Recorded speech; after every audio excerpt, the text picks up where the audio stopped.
–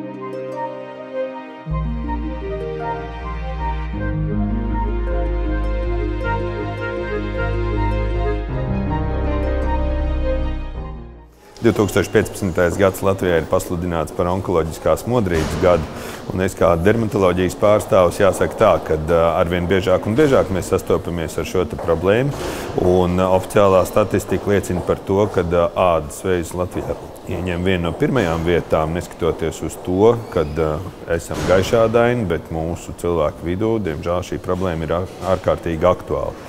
Protams, mēs laikam nepietiekami novērtējam mūsu gaišo ādu un mūsu aizraušanos ar ultravioletiem stariem, gan dabīgo sauli, gan arī jaunībā varbūt ar mākslīgo, proti ar solāriju.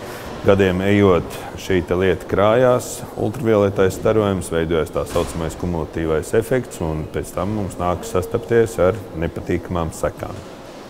Lai kā tur nebūtu ādas vēzis, protams, ir labi ārstējams. Viņš ir labi ārstējams agrīnās stadijās, kā lielākā daļa no visiem vēžiem.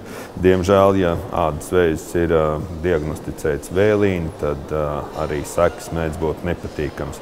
Latvijā uz doto momentu pastāv visas iespējas agrīnai diagnostikai, un ārsti dermatologi gana plaši piedalās šajās skrīninga akcijās.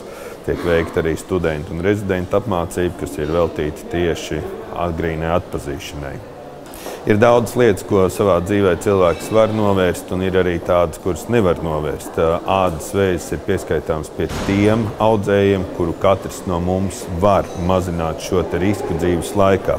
Un tas risks ir ultravioletais starojums, un ja mēs mākslīgi vēl papildam šo ultravioleto starojumu ar solārijiem, mēs nevaram izvairīties no saules, viņa mūs pavada visur, bet no solārija mēs varam izvairīties. Tad kāpēc ne, lai nodzīvot vērtīgu mūžu bez liekām problēmām?